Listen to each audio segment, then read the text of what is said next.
Good afternoon, all. Today we are going to discuss pricing in the long run. Okay, so already we are discussing short run in the previous class. Now we are discussing about long run. The long run is a period of time long enough to permit changes in the variables as well as in the fixed factors.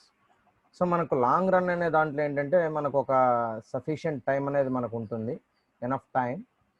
ఎందుకంటే ఈ time అనేది మనం దేనికోసం వాడుకుంటామంటే to permit changes in the variable as well as in the fixed factors.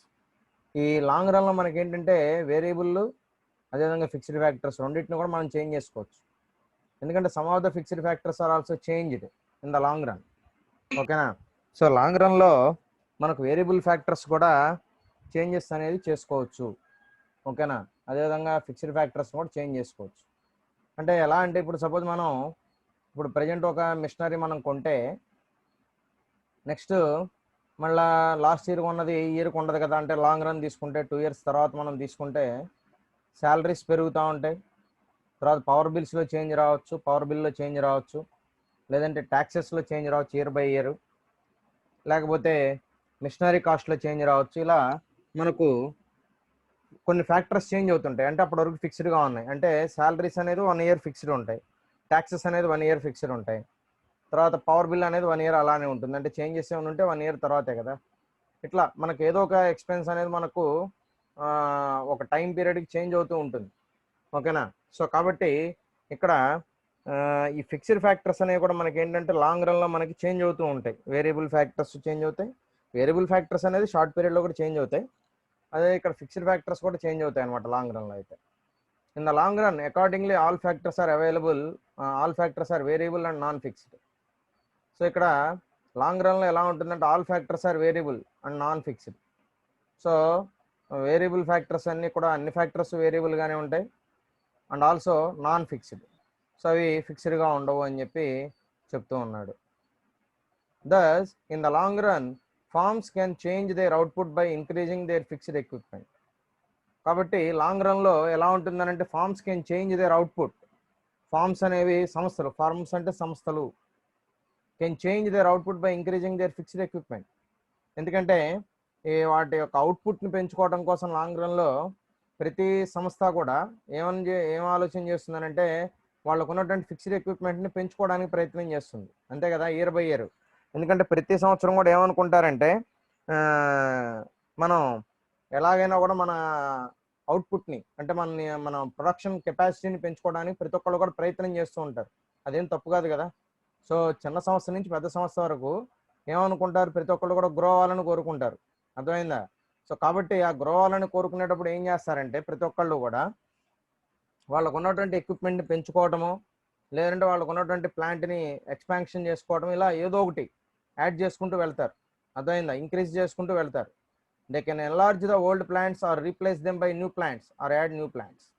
So ఉన్నటువంటి వాటిని enlarge చేసుకోవటం కానివ్వండి, లేకపోతే ఓల్డ్ ప్లాంట్స్ని రీప్లేస్ చేసుకోవటం కానీ కొత్త వాటితోటి, అలా లేదంటే కొత్త ప్లాంట్స్ని యాడ్ చేయటం కానీ ఏదో ఒకటి వీటిల్లో ఏదో ఒక మార్గాన్ని ఎంచుకుంటారు. ఓకేనా?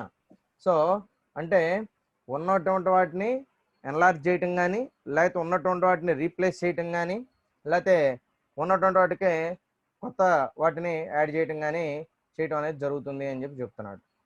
More over in the long run new firms can also enter the industry. On the contrary, if the situation so demands in the long run firms can diminish their fixed equipments by allowing them to wear out without replacement and the existing firm can leave the industry.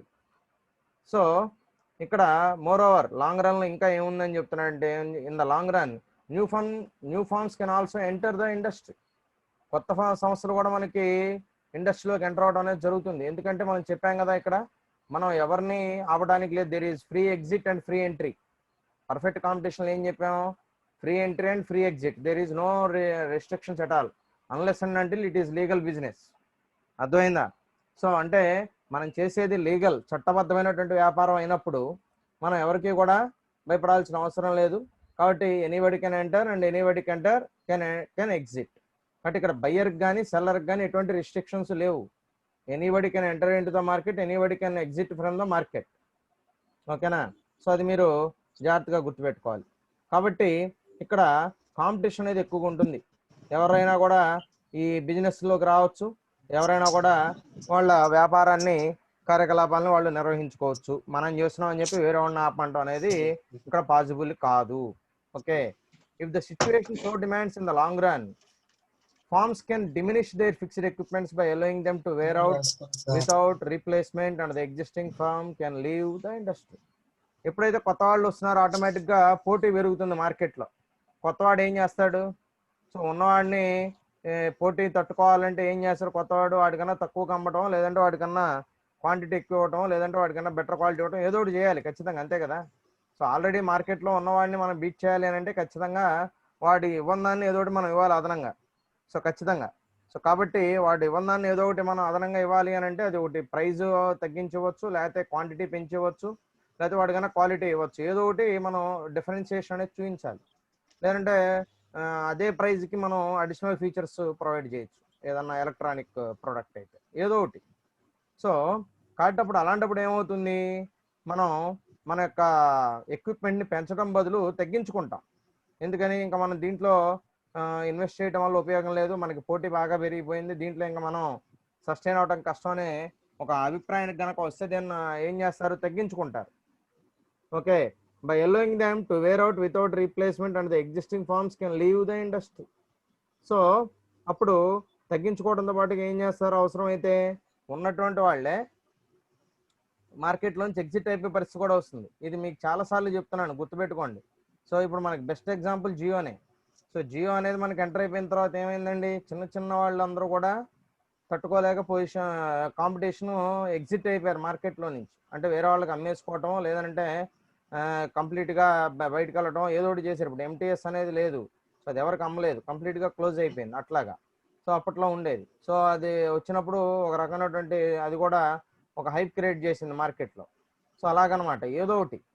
So ఒకటి exit అన్న అయిపోవటం, లేదనంటే ఇంకోటి వేరే వాళ్ళకన్నా ఇచ్చేయటం, వాళ్ళ వ్యాపారాన్ని వేరే వాళ్ళకి అమ్మేసుకోవటం, అవి జరిగినాయి. సో ఇది బెస్ట్ ఎగ్జాంపుల్ ఇది. సో కాబట్టి మార్కెట్లో మనం ఎన్నాళ్ళు ఉంటాము అనేది we cannot estimate unless and until the business is improved. Okay, so మనకి వ్యాపారం పెరుగుతూ ఉంది, దానికి తగ్గట్టుగా మనకు ప్రాఫిట్స్ అనేది కూడా మనకి బాగా ఎక్కువగా వస్తూ ఉన్నంతకాలం మనం వ్యాపారాన్ని చేయగలుగుతాం, లేకపోతే మనం వ్యాపారాన్ని చేయలేని పరిస్థితి వచ్చేస్తుంది. కాబట్టి మనకి వీటన్నిటి మీద కూడా ఒక అవగాహన అనేది ఉండాల్సినటువంటి అవసరం ఉంది అని చెప్పి చెప్తా ఉన్నాడు. ఓకేనా? కాబట్టి మార్కెట్లో ఎప్పుడు మనం ఇలాంటి పొజిషన్ మనం కంటిన్యూ చేయగలుగుతాం, మెయింటైన్ చేయగలుగుతాం అనేది మనం ఎక్స్పెక్ట్ చేయకూడదు. ఎప్పుడు ఎలాంటి చేంజెస్ అయినా రావచ్చు. కాబట్టి మనం ప్రతి వచ్చేటటువంటి ప్రాబ్లమ్స్ ఏవైతే మనకు ఎదురవుతాయి అనుకుంటున్నామో మనం ముందుగానే ఆ ఎదురయ్యే ప్రాబ్లమ్స్కి అనుగుణంగా మనం ముందుగానే ప్రిపేర్డ్గా ఉండాలి. ఎందుకంటే అప్పటికప్పుడు మనం ఏం చేయలేము, can't do anything on the spot. ఎందుకంటే బిజినెస్లో అప్పటికప్పుడు ఏదో ఒకటి చేసేద్దామంటే కుదరదండి. సో లాంగ్ రన్ వ్యూ ఉండాలి, మంచి విజన్ ఉండాలి. సో అవన్నీ ఉంటేనే మనం లాంగ్ రన్ ఏదైనా ఒక వ్యాపారాన్ని చేయగలుగుతాం. ఓకేనా? కాబట్టి షార్ట్ రన్ అనేది పెద్దగా ప్రాబ్లం లేదు, లాంగ్ రన్ అనేది మనకి చాలా ఇంపార్టెంట్. ఎందుకనంటే ఏ వ్యాపారం అయినా కొంతకాలం పాటు కొనసాగాలి అని అనుకుంటాం. ఎందుకంటే ఇక్కడ మనం గుర్తుపెట్టుకోండి, వ్యాపారం చేస్తున్నాం అంటే అది మనం ఒక్కళ్ళకి సంబంధించింది అనుకుంటే తప్పండి. మనల్ని నమ్మి పెట్టుబడులు పెట్టిన వాళ్ళు ఉంటారు, మనల్ని నమ్మి అప్పులు ఇచ్చిన వాళ్ళు ఉంటారు, అదేవిధంగా మనల్ని నమ్ముకుని పనిచేసే ఎంప్లాయీస్ ఉంటారు, మనల్ని నమ్ముకుని బయట మార్కెట్లో మనం ప్రోడక్ట్ మీద డిపెండ్ అయ్యి ఇతరత్ర వాళ్ళు కూడా ఉంటారు. ఎందుకంటే లేబర్ కానివ్వండి, లేకపోతే మనకి రా మెటీరియల్ సప్లై చేసేవాళ్ళు కానివ్వండి, ఇంకోళ్ళు కానివ్వండి, ఎవరైనా. So directly or indirectly so many people are depending upon our industry, our firm, organisation, అంతే కదండి. సో కాబట్టి ఇప్పుడు దాని పరంగా చూస్తే దాన్ని నమ్ముకుని ఉన్న వాళ్ళందరికీ ఉపాధికి పోయినట్టే కదా వాళ్ళకి. సో కాబట్టి మన వ్యాపారం అనేది దెబ్బతినింది అని అంటే మనం ఒక్కలమే కాదండి. సో చాలామంది దాన్ని నమ్ముకుని ఉంటారు, వాళ్ళందరూ కూడా దెబ్బతింటారు. కాబట్టి మనం ఎంట్రీ అనేది మనకి ఈజీగా ఉన్నప్పటికీ కూడా, ఎగ్జిట్ అనేది మనకి ఈజీగా ఉన్నప్పటికీ కూడా, ఎంట్రీ అవ్వచ్చు ఎగ్జిట్ అయిపోవచ్చు అని అంటున్నాం. అది సింపుల్గా జరిగినప్పటికీ కూడా, కానీ ఎంట్రీ అనే దానివల్ల పెద్దగా ప్రాబ్లం లేదు కానండి, ఎగ్జిట్ అనే దానివల్ల చాలా ప్రాబ్లమ్స్ అండి. ఎందుకంటే మనల్ని నమ్ముకున్నటువంటి స్టేక్ హోల్డర్స్ అంటారు, వాళ్ళని ఏమంటారండి టెక్నికల్గా స్టేక్ హోల్డర్స్ అంటారు. అంటే కంపెనీని నమ్ముకుని ఉన్న వాళ్ళు, అది ఎంప్లాయీస్ కావచ్చు, ఇన్వెస్టర్స్ కావచ్చు, లేదంటే క్రెడిటార్స్ కావచ్చు, ఇలా బ్యాంకర్స్, అప్పులు ఇచ్చిన వాళ్ళు ఎవరైనా కావచ్చు, తర్వాత డైలీ లేబర్ కావచ్చు, రా మెటీరియల్ సప్లయర్ కావచ్చు, లేదంటే మన కంపెనీ సరౌండింగ్స్లో మన కంపెనీ చుట్టూతా ఏదో ఒక చిన్న చిన్న వ్యాపారాలు నడుపుకునే వాళ్ళు, అంటే మన దానికి అనుగుణంగా. సో ఇలాంటి వాళ్ళు చాలామంది ఉంటారండి. సో ట్రాన్స్పోర్ట్, మనకు ట్రాన్స్పోర్ట్ ప్రొవైడ్ చేసేవాళ్ళు. సో మనం ఏదైనా ఒక బస్సుని హైర్ చేసుకుంటే బస్సు, దానికి సంబంధించిన డ్రైవర్, ఇట్లా చిన్న చిన్నవే ఉంటాయి, మనకి కనపడదు. తర్వాత అదేవిధంగా మనకు ట్రాన్స్పోర్టింగ్ అంటే మన కంపెనీ నుంచి మన కంపెనీకి తీసుకొచ్చే వాళ్ళు కానివ్వండి, మన కంపెనీ నుంచి బయటకు వెళ్ళడానికి లారీలు కానివ్వండి, లేదంటే ఆటోలు కానివ్వండి, లేదంటే గూడ్స్ వెహికల్స్ కానివ్వండి, ఇలాంటివి ఏమైనా కూడా. సో ఇలాంటి వాళ్ళందరూ కూడా దీన్ని ఇండైరెక్ట్గా మన కంపెనీని నమ్ముకుని బతుకుతున్న వాళ్ళేగా. కాబట్టి వీళ్ళందరూ కూడా నష్టపోతారండి. కాబట్టి మనం ఒక వ్యాపారాన్ని ఆపివేస్తున్నాం అని అంటే అది మన వరకు అనుకుంటే కరెక్ట్ కాదండి. మనతో పాటుగా చాలామంది ఎఫెక్ట్ అవుతారు. కాబట్టి వ్యాపారాన్ని చేయటం అనేది కత్తి మీద సాము లాంటిది. అందుకనే బిజినెస్ అనేది చేయడం, దానిలో సక్సెస్ అవ్వడం, దాంట్లో లాభం తీసుకోవడం అనేది చాలా కష్టమైన పని. ఇది ఏదో ఒక్క రోజులోనో 2 రోజుల్లోనో అయిపోయేటటువంటిది కాదు. ఓకేనా? కాబట్టి దాని వెనకాల మంచి ప్లాన్ ఉండాలి. దాంతోపాటుగా మంచి విజన్ తోటి మనం ముందుకెళ్ళాలి. ఇవన్నీ జరిగితేనే మనం ఆ వ్యాపారంలో నిలదొక్కోగలుగుతాం. ఫైనల్గా మనం సక్సెస్ అవ్వడానికి కూడా ఛాన్సెస్ ఉంటాయి. కాబట్టి మనం మెయిన్గా గుర్తుపెట్టుకోవాల్సింది ఈ పాయింట్ని ఎక్కువ ఫోకస్ చేసుకోండి. సో కాబట్టి మనం ఇక్కడ ఇండస్ట్రీ నుంచి ఎగ్జిట్ అయిపోవటమా, లేకపోతే మనం కంటిన్యూ అవటం అనేది జాగ్రత్తగా ఆలోచించుకుని, సో దానికి అనుగుణంగా మనం నిర్ణయం తీసుకోవాలి. కాబట్టి ఈ మనం ఎగ్జిట్ అయ్యే ముందు ఈ పాయింట్స్ను కొన్ని ఆలోచించుకోవాల్సి ఉంటుందని చెప్పి చెప్తా ఉన్నాం. తర్వాత చూస్తే next, thus the long run equilibrium will refer to a situation where free and full scope of adjustment has been allowed to economic forces. So ఇక్కడ లాంగ్ రన్ ఈక్విలిబ్రియం, ఇక్కడ ఈక్విలిబ్రియం అంటున్నాం అండి. సో పాయింట్ ఎక్కడైతే ఈ point అనేది ఉందో that point will be this point will be equilibrium point. Okay, so ఇక్కడ మనం చూస్తే కనుక దీనిలో in the long run it is the long run average and marginal cost curves which are relevant for making output decisions. So ఇక్కడ ఏం చెప్తున్నాడు, ఇక్కడ long run equilibrium అనేది మనకి ఏం రిఫర్ చేస్తుందనంటే situation where free and full scope of our adjustment has been allowed to economic forces. So ఇక్కడ మనకు అడ్జస్ట్మెంట్ అనే దానికి బాగా అవకాశం ఉంటుంది. ఎకనామిక్ ఫోర్సెస్ అనే వాటిని మనం అడ్జస్ట్మెంట్ చేసుకోవడానికి ఇక్కడ మంచి ఫ్రీ అండ్ ఫుల్ స్కోప్ అనేది మనకి ఇక్కడ అవకాశం ఉంటుంది. అలా ఉంటే దాన్ని మనం లాంగ్ రన్ ఈక్విలిబ్రియం అని అంటున్నాం. In the long run it is the long run average and marginal cost curves. ఇక్కడ మనకు యావరేజ్ కాస్ట్ తర్వాత మార్జినల్ కాస్ట్ కర్వ్స్ అనే వాటిని మనం లాంగ్ రన్ అనే దాంతో రిప్రజెంట్ చేస్తాం. అంటే ఎల్ఏసి అంటాం, long run average curve and long run marginal cost curve అని చెప్పి చెప్తాం. So which are relevant for making output decisions. So ఇవి మనకు దేనికి ఉపయోగపడతాయని అంటే అవుట్పుట్ డెసిషన్స్ కోసం, మన అవుట్పుట్ డెసిషన్స్ అనేవి తీసుకోవడం కోసం ఇవి మనకు ఉపయోగపడతాయని చెప్తున్నాడు. Further in the long run average variable cost is of no particular relevance. So ఇక్కడ మనం లాంగ్ రన్లో కనుక చూస్తే ఫర్దర్గా average variable cost is of no particular relevance. ఇక్కడ యావరేజ్ వేరియబుల్ కాస్ట్ అనే దానికి సంబంధించి మనకు పర్టికులర్గా రెలవెన్స్ అనేది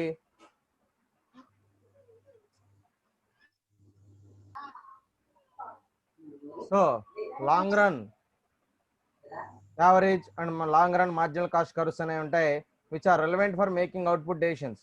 సో ఇవి మనకు దేనికి ఉపయోగపడతాయని అంటే మేకింగ్ అవుట్పుట్ డెసిషన్స్, అవుట్పుట్కి సంబంధించినటువంటి డెసిషన్స్ తీసుకోవడానికి ఇవి బాగా మనకు ఉపయోగపడతాయని చెప్తున్నాడు.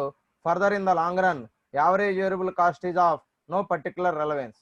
ఇక్కడ మనం లాంగ్ రన్లో కనుక చూస్తే average variable cost is of no particular relevance. Average variable cost అనే దానికి రెలవెన్స్ అనేది ఉండదు అని చెప్పి లాంగ్ రన్లో చెప్తా ఉన్నాడు.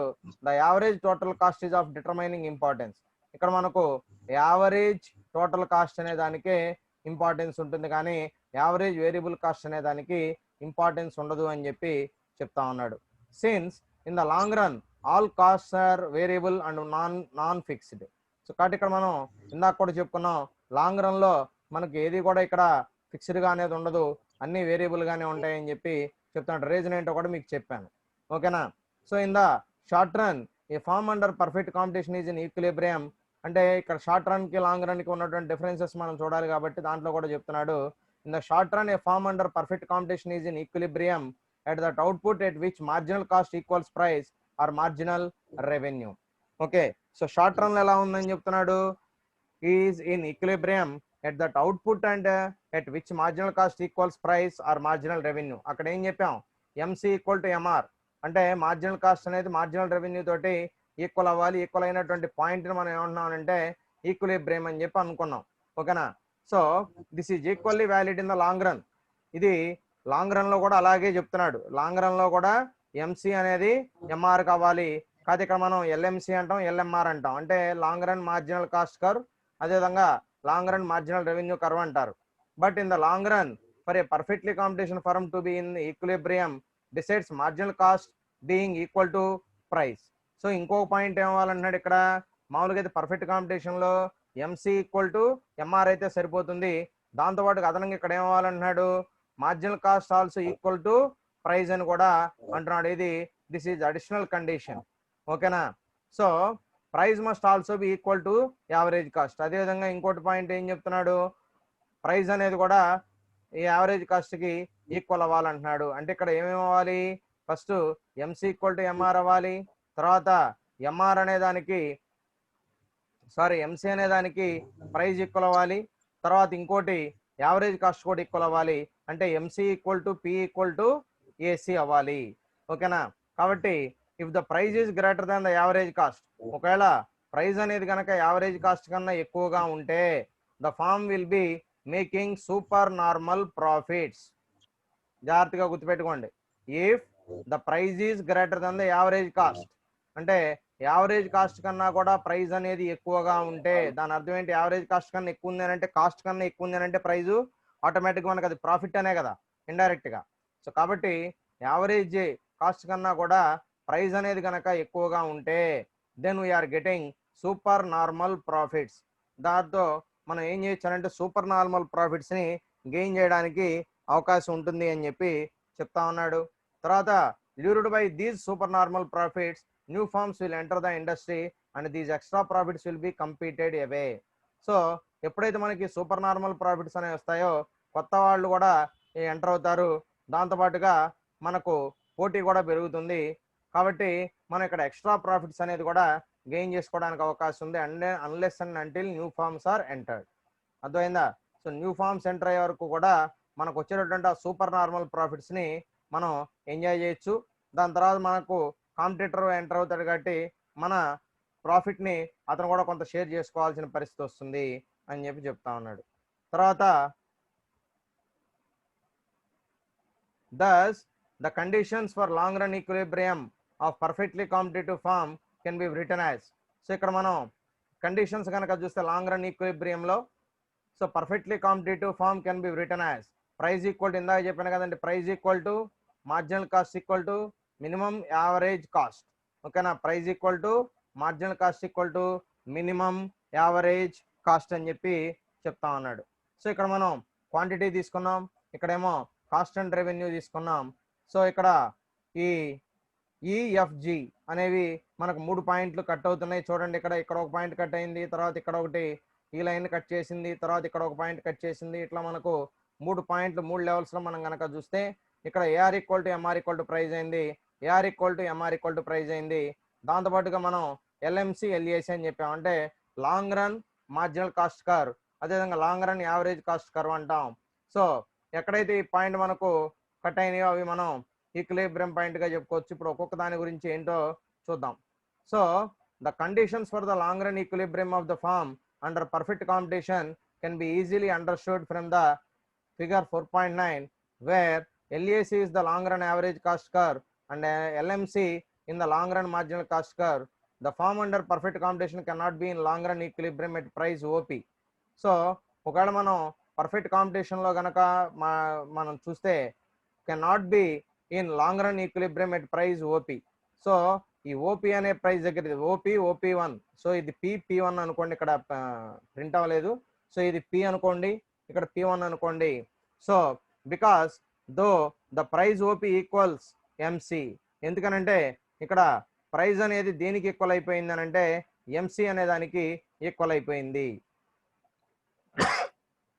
Sorry, because though the price OP equals to MC at G, ఎక్కడైతే జీ అనేది పాయింట్ ఇక్కడ మనం తీసుకున్నామో అక్కడ ప్రైజ్ అనేది దేనికి ఈక్వల్ అయిపోయిందని అంటే ఎల్ఎంసీకి, అంటే ఎంసీ అంటే అదేలేండి ఇక్కడ మనకు ఎల్ఎంసీ అనాలి. సో ఎంసీకి ఈక్వల్ ఎల్ఎంసీకి ఈక్వల్ అయిపోయింది అంటే లాంగ్ రన్ మార్జినల్ కాస్ట్కి ఈక్వల్ అయిపోయింది అని చెప్తున్నాడు. So the form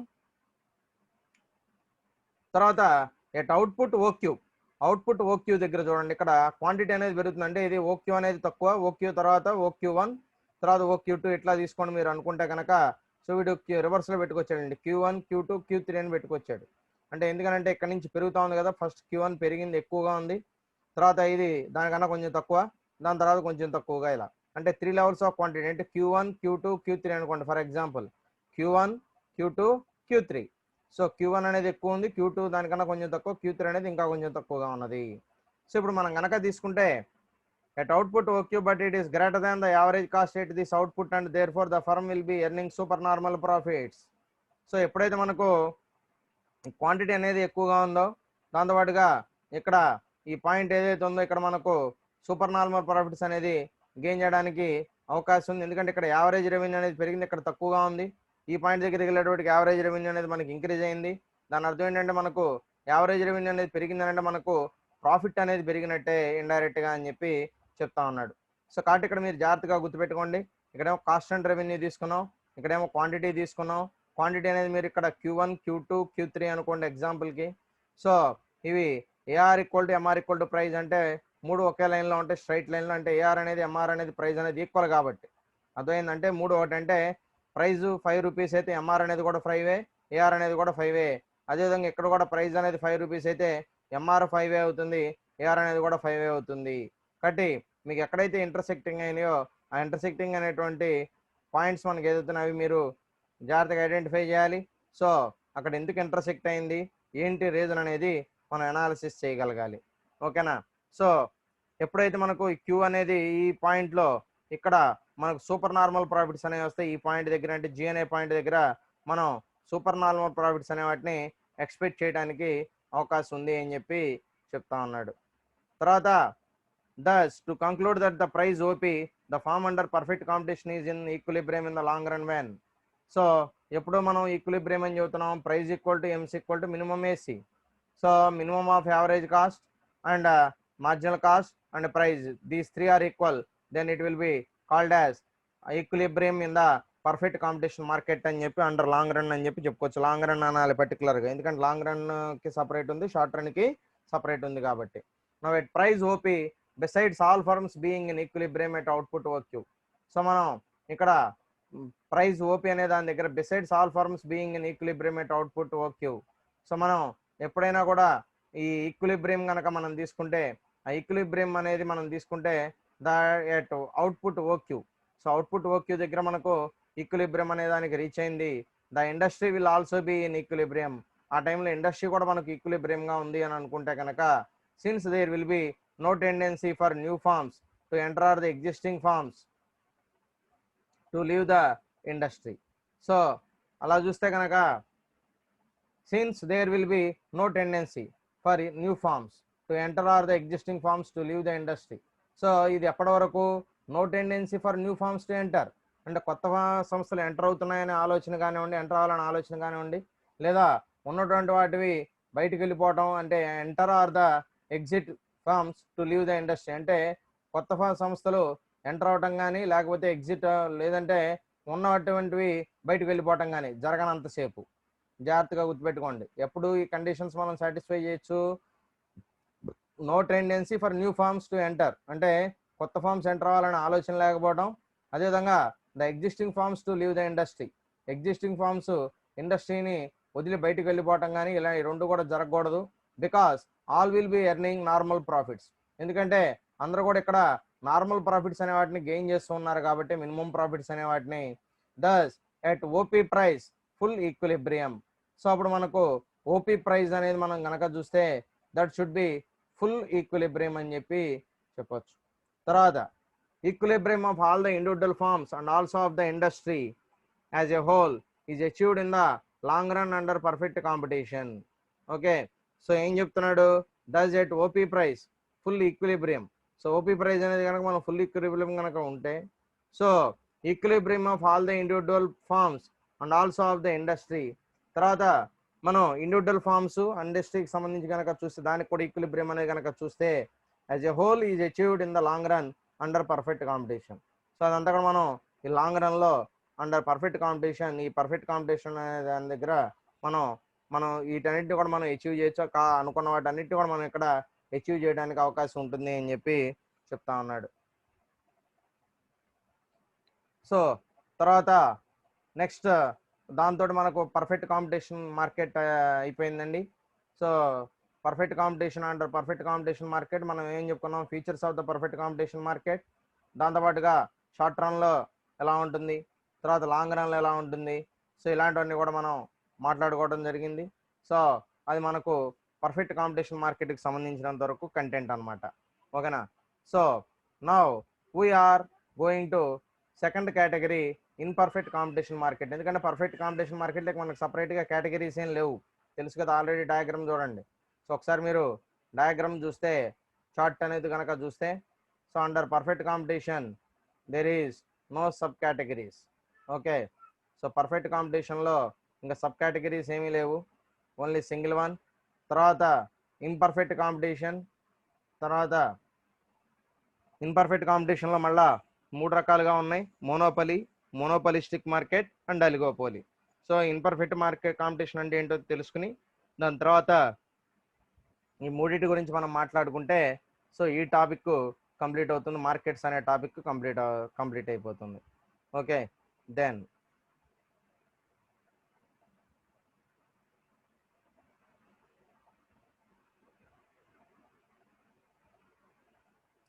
so now let's see imperfect competition.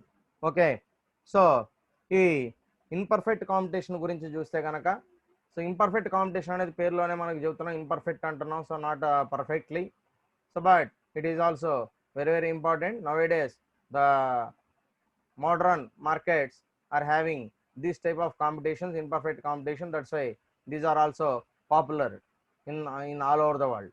Okay, so ఇప్పుడు దాని గురించి కనుక మనం చూస్తే, imperfect competition is a competitive market situation where there are many sellers but they are selling heterogeneous goods as opposed to the perfect competitive market scenario. As the name suggests, competitive markets that are imperfect in nature. So ఇక్కడ మనకి ఏం చెప్తున్నాడంటే, ఇక్కడ ఈ imperfect competition మార్కెట్లో situation అనేది ఎలాగుంటుంది అని అంటే, where there are many sellers, ఇక్కడ కూడా అమ్మేవాళ్ళు చాలామంది ఉంటారు, but they are selling heterogeneous goods. So అంటే హెటరోజీనియస్ అంటే డిసిమిలర్, అంటే ఒకదానితో ఒకటికి సంబంధం లేనటువంటి వాటిని ఎక్కువగా అమ్మడం అనేది జరుగుతుంది. బట్ అలాంటి వాటిని మనం హెటరోజీనియస్ గూడ్స్ అని చెప్పి చెప్పడం జరుగుతూ ఉంది, as opposite to the perfect competitive market scenario. So మనం ఇక్కడ చూస్తే goods as opposite to the perfect competitive market scenario. So ఎందుకంటే ఈ పర్ఫెక్ట్ కాంపిటేటివ్ మార్కెట్లో మనకేమవ్వాలి, హోమోజీనియస్ అవ్వాలి, అంటే రెండు ఒక రకంగా ఉండాలి, సిమిలర్ ప్రోడక్ట్స్ అయి ఉండాలి, సిమిలర్ గూడ్స్ అయి ఉండాలి అని చెప్పాం. కానీ ఇక్కడ ఆపోజిట్లో ఏం చెబుతున్నాం, డిసిమిలర్ గూడ్స్ అయి ఉండాలి అని చెప్పి చెప్తా ఉన్నాం. అంటే దాని అర్థం హెటరోజీనియస్, అంటే మన ప్రోడక్ట్ వేరే వాళ్ళ ప్రోడక్ట్ ఒకలా ఉండకూడదు, ఎవరి ప్రోడక్ట్ వాళ్ళకి సంబంధించింది అయి ఉండాలి, ఎవరిది వాళ్ళది. సో వేరే వాళ్ళతోటి మన ప్రోడక్ట్ అనేది మ్యాచ్ కాకుండా చూసుకోవాల్సినటువంటి అవసరం ఉన్నది అని చెప్పి చెప్తా ఉన్నాడు. So as the name suggest, competitive markets that are imperfect in nature. సో ఇక్కడ మనం చూస్తే కనుక as the name suggest, so మనకు నేమ్ అనేది ఏం చెబుతున్నానంటే competitive markets that are imperfect in nature. So competitive market ఏదైతే ఉందో సో అది మనకు ఇన్పర్ఫెక్ట్ అని చెప్పి చెప్తా ఉన్నారు నేచర్ పరంగా చూస్తే. తర్వాత దాని గురించి డిస్క్రిప్షన్ చూస్తే కనుక, imperfect competition is the real world competition today, some of the industries and sellers follow it to earn surplus profits. Okay, so imperfect competition అనేది కనుక మనం చూస్తే it is the real world competition. So ఇది మన real world competition, నీ జీవితానికి సంబంధించింది. So today some of the industries and sellers follow it to earn surplus profits. So ఇవాళ ప్రతి ఇండస్ట్రీ కానివ్వండి, లేదంటే ఒక సెల్లర్ కానివ్వండి, వాళ్ళందరూ కూడా ఏమైనా ఎక్స్పెక్ట్ చేస్తున్నారు అని అంటే ఖచ్చితంగా the sellers enjoys the luxury of influencing the price in order to earn more profits. So ఇక్కడ మనం ఇంపర్ఫెక్ట్ కాంపిటీషన్లో చూస్తే కనుక ఇది రియల్ వరల్డ్ కాంపిటీషన్ అనుకోవచ్చు. Today some of the industries and sellers follow it to earn surplus profits. So ఎవరైతే దీని పట్ల అవగాహన ఉన్నదో వాళ్ళందరూ కూడా ఈ టెక్నిక్ని ఉపయోగించుకుని వాళ్ళు సర్ప్లస్ ప్రాఫిట్స్ అంటే మిగిలి ఉంచుకునేటువంటి లాభాలను వాళ్ళు ఏర్పాటు చేసుకోగలుగుతున్నారు అని చెప్పి చెప్తా ఉన్నాడు. In this market scenario the seller enjoys the luxury of influencing the price in order to earn more profits. So ఇక్కడ మనకు ఈ మార్కెట్ సినారియో కనుక చూస్తే the seller enjoys the luxury of influencing the price. So ఈ seller ఎవరైతే ఉన్నారో ఆ seller అనేవాళ్ళు is enjoys the luxury of influencing the price. So ఇక్కడ ఈ లగ్జరీ అనేది కనుక మనం చూస్తే దానికి సంబంధించి మనం ఇచ్చేటటువంటిది మనం జెన్యున్గానే ఇస్తున్నట్టే. సో దాని మీద ఎక్కువ ఫోకస్ అనేది చేయడం జరుగుతుంది. Influencing the price in order to earn more profits. So అదొకటి మనం జాగ్రత్తగా గుర్తుపెట్టుకోవాలి. తర్వాత if A seller is selling A non identical goods in the market. So మనం ఇక్కడ మార్కెట్లో నాన్ ఐడెంటికల్ గూడ్స్ అంటే ఒక రకం కానటువంటి వాటిని కనుక ఉపయోగిస్తే then he can raise the prices and earn profits. So ఎప్పుడైతే ఆటోమేటిక్గా జరుగుతుందో ఇక్కడ ప్రైజెస్ అనేవి పెరగడం అనేది జరుగుతుంది అండ్ ఎక్కువ ప్రాఫిట్స్ కూడా మనం గెయిన్ చేయడం అనేది జరుగుతూ ఉంది. తర్వాత high profits attract other sellers to enter the market and sellers. ఇందాక చెప్పినట్టుగానే సో ఈ హై ప్రాఫిట్స్ అనేవి వస్తాయని చెప్పి చెబుతున్నాడు. Attract others. సో మనం వేరే వాళ్ళని అట్రాక్ట్ చేయగలిగితే సెల్లర్స్ అనే వాళ్ళని అదర్ సెల్లర్స్ని to enter the market and sellers who are incurring losses can very easily exit the market. So ఎప్పుడైతే మనకు వాళ్ళు ఇన్కరింగ్ లాసెస్ అనేవి వస్తూ ఉంటాయో వాళ్ళు అప్పుడు మార్కెట్లో నుంచి ఎగ్జిట్ అవ్వడం అనేది జరుగుతుంది అని చెప్పి చెప్తా ఉన్నాడు. ఓకేనా. సో ఈ ప్రాఫిట్స్ ఏమో మనం అట్రాక్ట్ చేస్తాయి, అదేవిధంగా లో ప్రాఫిట్స్ ఏమో మనం డిస్కరేజ్ చేస్తాయి. సో అల్టిమేట్గా మనం కూడా ఇబ్బంది పడాల్సినటువంటి అవసరం ఉంటుందని చెప్పి చెప్తా ఉన్నాడు. తర్వాత next characteristics of a imperfect competition market. So imperfect competition మార్కెట్కి సంబంధించి క్యారెక్టరిస్టిక్స్ అనేది ఎలాగ ఉన్నాయో చూద్దాం, దాని యొక్క లక్షణాలు ఏంటో ఒకసారి చూద్దాం. సో దీనిలో కనుక చూస్తే ఫస్ట్ క్యారెక్టరిస్టిక్ అనేది మనకి ఏ విధంగా ఉంటుంది అని అంటే so large number of sellers and buyers. So ఇక్కడ సెల్లర్స్ అండ్ బయ్యర్స్ అనేవాళ్ళు లార్జ్ నెంబర్లో ఉండడం అనేది జరుగుతుంది. So large number of sellers and buyers అప్పుడే మనకు మార్కెట్ అనేది కూడా డెవలప్ అవుతుంది కాబట్టి సో దానికి తగ్గట్టుగానే మనం ప్లాన్ చేసుకోవాల్సిన అవసరం ఉంది. Large number of sellers and buyers, the large number of sellers in the market, all these firms are small sized. ఓకేనా. సో మనం ఇక్కడ కనుక చూసుకుంటే there are large number of sellers in the market, అమ్మేవాళ్ళు చాలా మంది ఉన్నారు. All these firms are small sized. So ఈ ఫార్మ్స్ అన్ని కూడా చిన్న చిన్న ఈ ఫర్మ్స్ అన్ని కూడా చిన్నగా ఉంటాయి వాటి యొక్క సైజులో కూడా. It means that each firm produces or sells such an insignificant portion of the total output or sale that it cannot influence the market price by its individual action. So ఏం చెప్తున్నాడండి, the large number of sellers in the market, ఎక్కువ మంది ఉంటారని చెబుతున్నాడు. All these firms are small sized. So ఇక్కడ ఉన్నటువంటి అన్ని సంస్థలు కూడా చిన్న చిన్నవి అయి ఉంటాయి. It means that each firm produces or sells such and insignificant. ఓకేనా. సో మనం కనుక చూస్తే ఇక్కడ మనం it means that each firm produces or sells, ఇక్కడ మనం ప్రతి ఒక్క ఈ ఫర్మ్ అనేది కూడా ఏం చేస్తుంది, ప్రొడ్యూసెస్ ఆర్ సెల్స్, ప్రొడ్యూస్ చేయడం లేదంటే అమ్మటం ఏదో ఒకటి చేస్తూ ఉంటుంది. Such and insignificant portion of the total output are sale that it cannot influence the market price by it's individual action.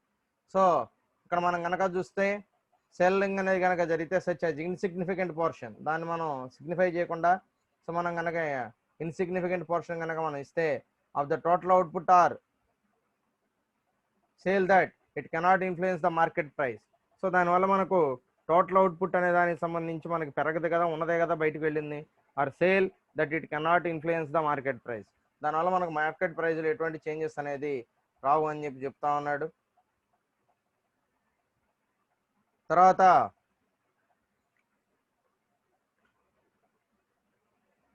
no firm can affect the sales of any other firm either by increasing or reducing its output.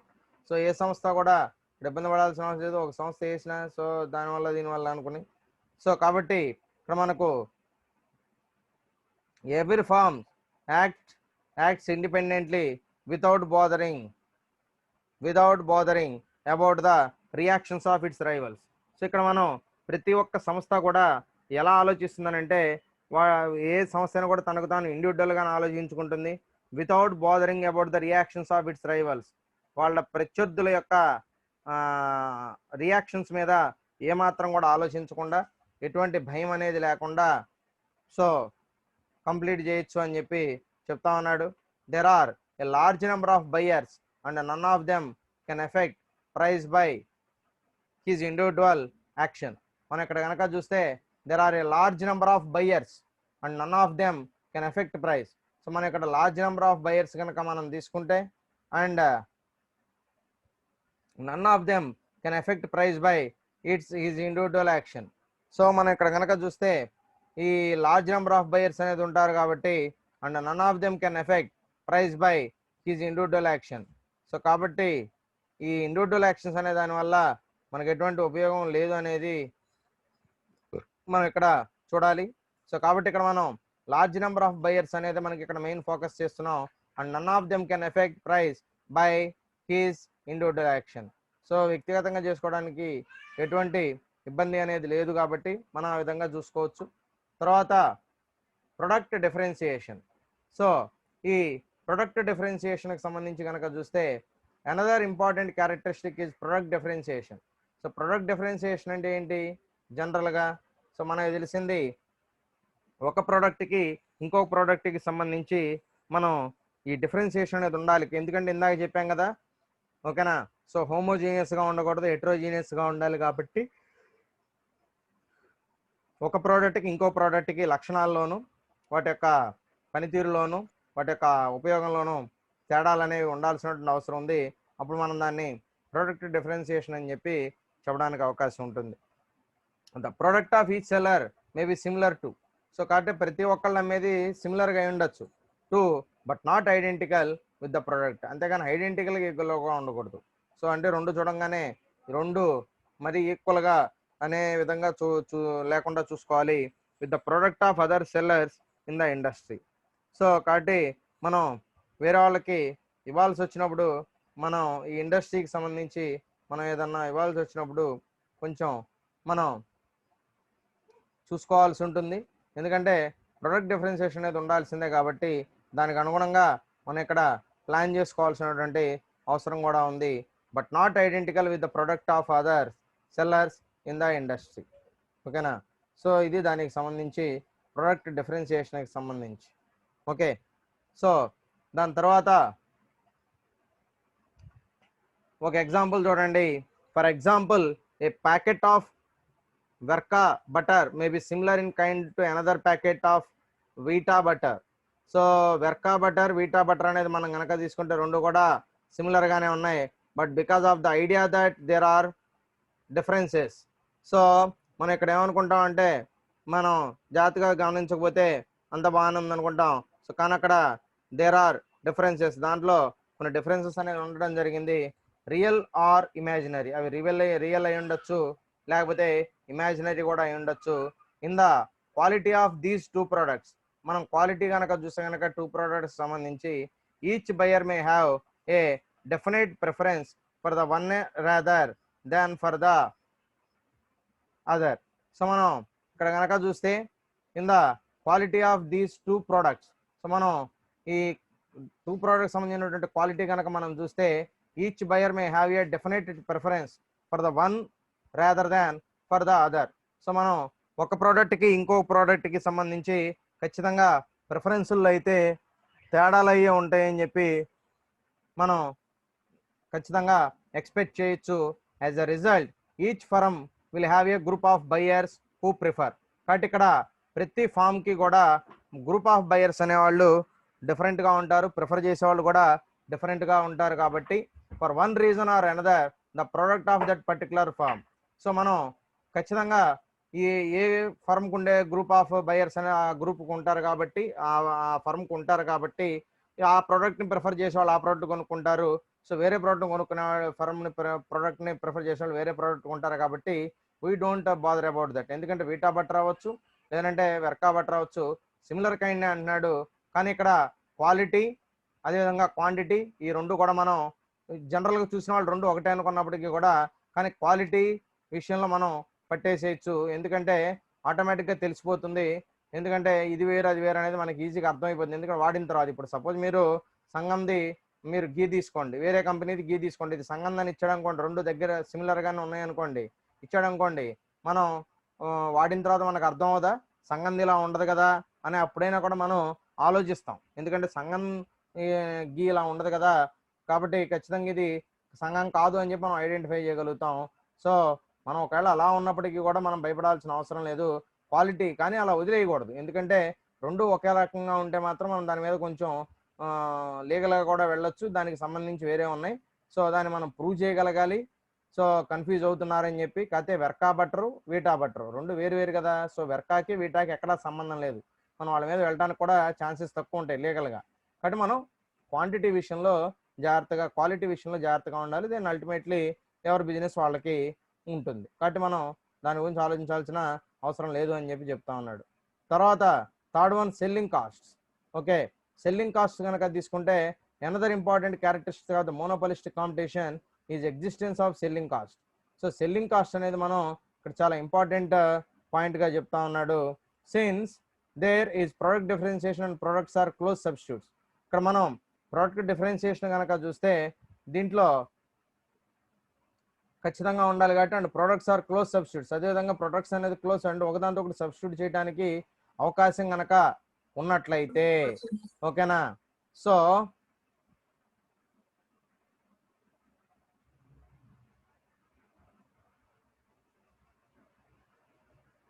Close substitute అయ్యేది కనుక అయ్యి ఉంటే selling cost are important to persuade buyers to change their preferences. So ఒకదాంతో ఒకటి close substitute అయినప్పుడు ఏ అనేది బికి closed substitute అయినప్పుడు దానివల్ల ఏమవుతుంది, మనం సెల్లింగ్ కాస్ట్ అనే దాని మీద మనం చాలా జాగ్రత్తగా మనం ఫోకస్ చేయాలి. ఎందుకంటే దాని మీద డిపెండ్ అయి ఉంటుంది. So as to raise their demand for a given article under monopolistic competition advertisement is not only persuasive but also informatory because a large number of firms are operating in the market and buyers knowledge about the market is not perfect. So ఇక్కడ మనకు ఇంతకుముందు imperfect competition మార్కెట్లో జనరల్గా perfect competition మార్కెట్లో మనం ఏమని చెప్పుకున్నాం, కొనే వాళ్ళకి అమ్మే వాళ్ళకి మార్కెట్ పట్ల పూర్తి అవగాహన ఉంటుంది, పూర్తి నాలెడ్జ్ ఉంటుంది అని చెప్పి చెప్పుకున్నాం. కానీ ఇక్కడ అలా ఉండని పరిస్థితి. అంటే ఒక ప్రోడక్ట్ సంబంధించి మార్కెట్లో ఉన్న ప్రోడక్ట్ సంబంధించినటువంటి నాలెడ్జ్ అనేది తక్కువగా ఉంటుంది. ఎందుకంటే ఇక్కడ ఇంపర్ఫెక్ట్ కాంపిటీషన్, ఎందుకంటే కాంపిటీషన్ అనేది పర్ఫెక్ట్గా ఉండదు కాబట్టి ఓకేనా. సో కాబట్టి అడ్వర్టైజ్మెంట్స్ అనేది మనకు ఓన్లీ ప్రోడక్ట్ని ప్రమోట్ చేస్తా అనుకుంటే కరెక్ట్ కాదండి. But also informatory because a large number of firms are operating. ఎందుకంటే ఇక్కడ ఇన్ఫర్మేషన్ కూడా ఇంపార్టెంటే. ఎందుకంటే ఇక్కడ ఎక్కువ సంస్థలు ఇక్కడ వ్యాపారాన్ని చేస్తూ ఉంటాయి కాబట్టి మార్కెట్లో ఎక్కువ సంస్థలు ఉంటాయి కాబట్టి ఏ ప్రోడక్ట్ ప్రైస్ ఎంత ఎవరు తక్కువకి ఇస్తున్నారు. ఇప్పుడు సపోజ్ మీరు ఈ ఆన్లైన్లో కొంటున్నారు, ఏదైనా ఒక వస్తువు కొనాలంటే మనకు రకరకాల కంపెనీలు ప్రైజెస్ వస్తాయి. దాంట్లో ఎవరు తక్కువగా ఆఫర్ చేస్తున్నారు, ఎవరు క్వాలిటీ ఇస్తున్నారు, అమ్మేవాడు ఎలాంటి వాడు, ఇట్లాంటివన్నీ ఆ ప్రోడక్ట్ జెన్యూనా కదా, నమ్మదగిన వాళ్ళ కదా, ఇలాంటివన్నీ మనం ఆలోచించుకుంటున్నాం. ఎందుకని ఇక్కడ మనకు నెంబర్ ఆఫ్ ఆల్టర్నేటివ్స్ అనేది ఉన్నాయి కాబట్టి అమ్మేవాళ్ళు ఎక్కువ మంది అయిపోయారు కాబట్టి కన్ఫ్యూజన్ అనమాట. అంటే ఎవరి దగ్గర కొనాలి అనే దాని మీద మనకు కన్ఫ్యూజన్ వచ్చేస్తుంది. ఎందుకంటే మనకు ఆల్టర్నేటివ్స్ ఎక్కువగా ఉన్నా కూడా ఇబ్బందేనండి. అలాగని ఎక్కువగా ఉండడం వల్ల మనకే బెనిఫిట్ దాంట్లో కూడా. ఎందుకంటే కథ నువ్వు ఓర్పుగా చూసుకోవాలి. ఇదంతా నాకు వేస్ట్ లేండి, నేను ఇవన్నీ చూసుకోలేను, నాకు కష్టం అయిపోతుంది అనుకున్నాం అనుకోండి, దెన్ యూ లీవ్ ఇట్. సింపుల్గా దాన్ని మనం పక్కన పెట్టేయచ్చు. కానీ మనం పర్ఫెక్ట్గా మనం ఈ తక్కువ ప్రైస్లో మనం కొనుక్కోవాలంటే మనం ఏం చేయాలి, దాని మీద ఎక్కువ ఫోకస్ పెట్టాలి. ఓకేనా? సో అంటే మనం ఎక్కువ మనం కాన్సన్ట్రేట్ చేయాలి.